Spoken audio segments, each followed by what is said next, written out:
Igitondo cyiza mwese inshuti z'akadasohoka mbahe ikaze kandi mbashimire aho muri hirya no hino mwese mbahe ikaze mu biganiro n'amakuru byose dutegura mbahe ikaze kandi mbashimire mu by'ukuri nizere ko aho muri mu mpande zose zikikije igihugu cyacu cy'u Rwanda ndavuga bari imahanga mwese nizere ko mumeze neza n'abanyarwanda by'umwihariko muri mu bice bitandukanye bya kino gihugu intara enye n'umujyi wa Kigali mwese nizere ko mumeze neza igitondo cyiza cy'urukatsa umwaka mwiza w'ibyishimo nizere ko mwese mumeze neza cyane impagarike n'ubugingo nibyo mbifurije kandi nongera nkubwira ngo inshuti magara nifite akuka igushyingura utayitumyeho ngo uyihe amabwiriza ajya wiga kubanira neza abandi ijuru rizaguhemba burya baca umugani mu kinyarwanda ngo uyima umuto aba yimye umukungu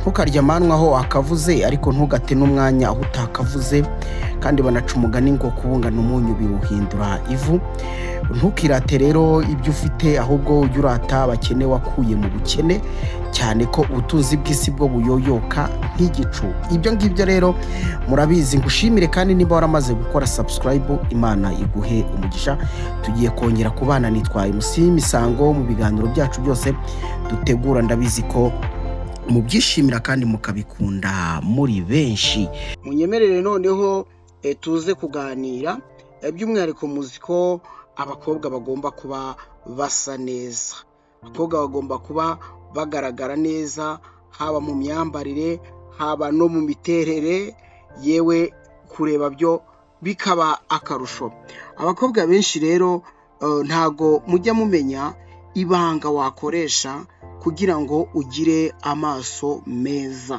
murabizi ko ibintu byose turabikora tukambara tukisiga yewe tukagerageza no kubaho twitekaniye twiturije kugira ngo nyine tugire ubuzima butekanye bumeze neza butajagaraye benshi bashaka amavuta y'ibiciro akomeye kugira ngo babashe gusa neza uyu munsi rero ndagira ngo tuze kuganira ese mukobwa burya uruzi ko amaso yawe ari kimwe mu bintu byiza ukwiye kugira ku mubiri wawe ngiye kukugira rero inama ngiye kugusasanurira ntasobanya bimwe mu byo nagukuriye mu gitabo cyitwa tumenye kwivura dukoresheje iby'Imana yaremye iki gitabo kiraza kukubwira uburyo ushobora gutunganya amaso yawe no kuvuga ngo nimba wifuza ko ugira amaso meza y'umweru unkurikire kandi uze gukurikira iyi video kugeza irangiye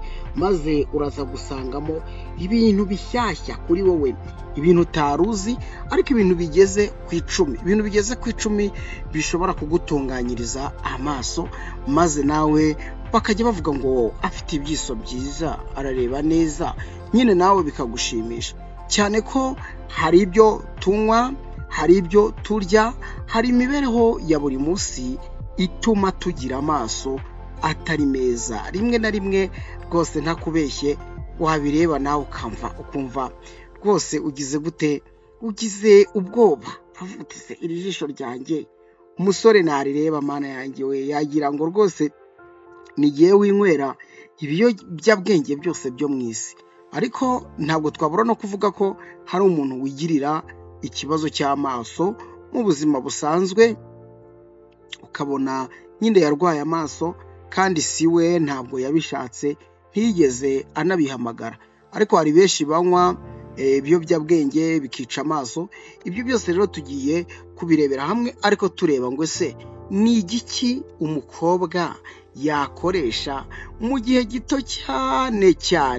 cyane ukaba ufite amaso meza ngiye kubikubwira rero ni ibintu 10 utege amatwi witonze ariko banza wiyandikishe kugira ngo tuzanabane no mu biganiro bisanzwe ikindi icyo udasobanukiwe unyandikire kuri nimero uri kubona mu kiganiro ndagusubiza kandi rwose ndagusubiza nakwicishije amatsiko twinjirane rero mu kiganiro tumenye kwivura dukoresheje iby'Imana yaremye nikute wategura amaso yawe mu gihe gito maze nawe bakajya bavuga ngo ureba nk'inyana ikintu cya mbere ngiye kukubwira kiri mu bintu 10 ukwiye gukoresha kugira ngo ugire amaso meza ni kokombure. Kokombure ndagira ngo nkurangire uburyo uzajya ukoresha kokombure ikagufasha mu bijyanye no kugira amaso meza. Kokombure bwa mbere, nimba rwose ufite uburyo n'ubushobozi, igakwirira kokombure inshuro nyinshi zishoboka. Hanyuma nurangiza ufate kokombure ikonje, waraje mu mazi cyangwa muri firigo. Ubwo ndabaha kategori ebyiri kubera ko nzi ko abantu ntabwo bose bagira ubushobozi bungana. Waraje muri firigo cyangwa ahandi hantu hakonje. Hanyuma mu gihe ugiye kuryama, mu gihe ugiye kuruhuka, fata kokombure uyikate neza mu viringo. Noneho numara kuyikata mu viringo, use n'usinzira gake, ugarame ku buriri, barambike kokombure twa mu viringo byibura 3 ku jisho rimwe n'utundi 3 ku rindi jisho. Noneho use n'usinziramo rwose. Hari abantu baryama uko yaryamye akabyuka ari uko hari umuntu umukanze.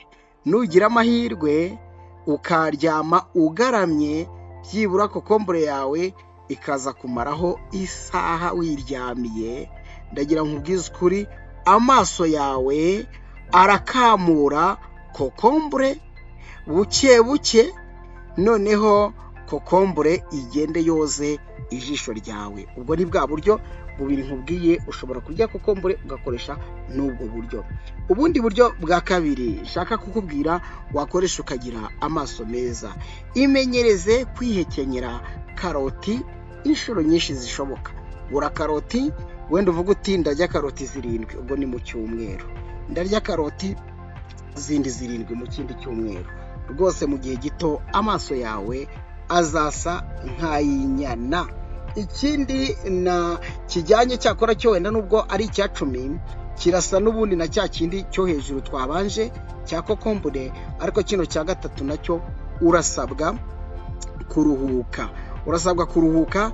Nimba waryamye rero ugashyiraho ya kokombure ugiye kuruhuka, ni umumaro munini cyane. Kuruhuka nabyo ni ikintu cyiza gishobora gutuma ugira amaso meza.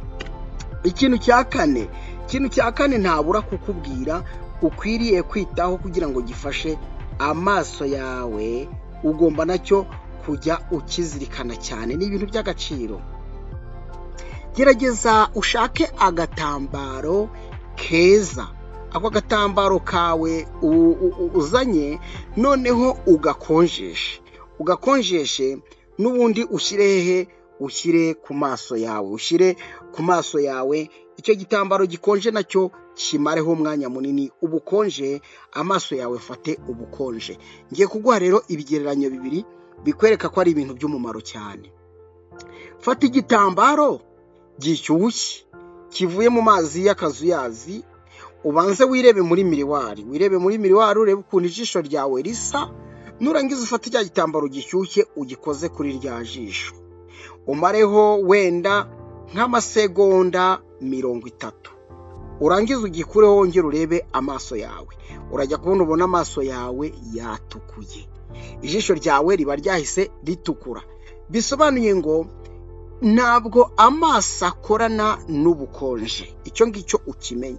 Uburyo Imana yaremye amaso ntabwo yubahana, ntabwo akorana n'ikintu cy'ubukonje. Fata ikintu gikonje rero ushyire ku maso yawe, maze urebe ngo ejo rwose mu minsi mike ibarirwa ku ntoki uraba ufite amaso meza. Kandi bino bintu nanone wibuke ubigire n'umuco. Ikindi kintu cya 5 ngiye kukubwira cyatuma wigirira amaso meza, ukagira amaso hahandi nyine umuntu azajya kureba kumva arizihiwe. Gerageza kwinywera amazi menshi. Inywera amazi menshi aho kunywa ibindi bintu ushobora no kuza kukubwira ko ari bimwe mu bintu byatuma utagira amaso meza. Ndagira nkubwire ngo umuntu wimenyereje kwinywera amazi, mu bwonko hararuhuka, imitsi y'ubwonko bwe ntibyimba, ntabwo mbese ntagipanika, ahubwo amaso yawe ahora yumva afite ubuhumekero, bigatuma amaso yawe asa neza. Ikindi shaka kukubwira nanone kigira icya 6 ukwiriye kumenya kandi gikwiye kugufasha, gerageza umenye kwirinda urinde amaso yawe ivumbi. Ubundi umuntu iyo ari umusirimu hari igihe ugira gutya wenda ukagura nk'uturinete wabona ibi bintu by'ivumbi bije noneho ukagira gute ugahita ukubitamo kugira ngo hatagira ibintu bitokoza amaso yawe. Cyane bwo utangiye gukora uyu mwitozo ugomba kuyarinda. Usibye n'ibyo amaso ni ngombwa ko uyarinda kabisa, ibintu byose bikagenda neza. Ndabizi neza ko uzamfasha tugashima Imana umaze kubona ufite amaso meza cyane.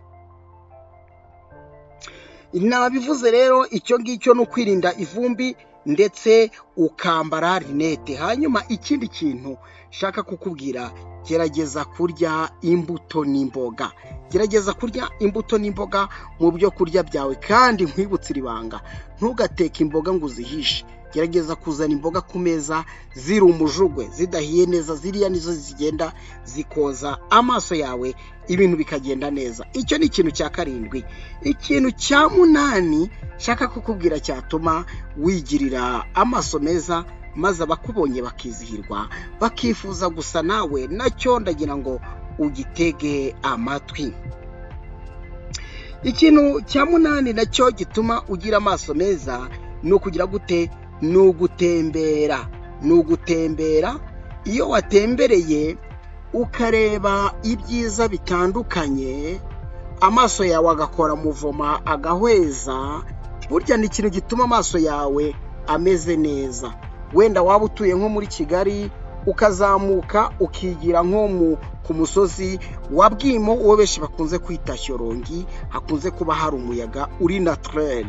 Hari ahantu kuhanyura ukahicara se ukegera ahantu ibiti biri guhungiza, biriya bintu ni sawa cyane, bituma amaso yawe amera neza. Urumva ni ugutembera ukareba ibyiza Imana yaremye. Hari abantu benshi usanga bafite amakosa yo kureba hamwe, ukareba hamwe ukahatumbira. Wenda urugero uri kureba muri computer ukamara umwanya munini rwose ureba muri computer, ntago ari uko Imana yakuremye. Imana yashatse ko amaso yawe akora muvoma, akareba hirya agakora hino. Ibyo nabyo bituma amaso yawe asa neza. Ariko iyo wamaze kuyananiza ureba muri computer, byanga bikunda hari udutsi duto utabona tugira ibibazo tukabyimba, aribwo ubona amaraso yatangiye kugaragara mu jisho ryawe. Ikintu rero cya 9 ukwiriye kumenya nacyo kikagufasha ni ukwirinda kugira gute? Ni ukwirinda kunywa itabi. Ikindi nanone ukirinda kunywa inzoga n'itabi. Ubwo ni ikintu cya 9 ndetse n'ikintu cya 10. Kunywa itabi ntago byatuma ugira amaso meza. Icyo nacyo ukwiye kumenya ko nimba ushaka kugira amaso meza, tandukana n'itabi. Nimba ushaka kugira amaso meza, tandukana n'inzoga, kugira ngo mu by'ukuri rero ukomeze umererwe neza. Ibyo byose nkubwiye nubyitaho mu gihe gito cyane, uzanyandikira umbwira uti uri umuntu udasanzwe kandi warakoze. Imana rero yaturemeye byinshi mu buzima bishobora kudufasha kugira ngo koko tugire ubuzima buzira umuze. Tumenye kwivura dukoresheje iby'Imana yaremye. N'igitabo nari ndi kugusomera, igitabo cyiza cyane kirimo ubuhanga buhanitse cyane. Reka rero nshuti zanjye mbashimire, ngusabe kora subscribe kugira ngo tujye tubana mu biganiro byacu bisanzwe. Ntuve hano utakoze subscribe, kandi ushobora no gusharinga biramutse bigukundiye, ikindi ukaduha igitekerezo. Bashimire cyane kandi mbifurize amagara mazima. Ubutaha munyandikire mutese wadukoreye n'ikindi kiganiro ku ndwara iyi n'iyi ngiyi. Reka mbashimire mbifurize amagara mazima. Nitwa MC Misango.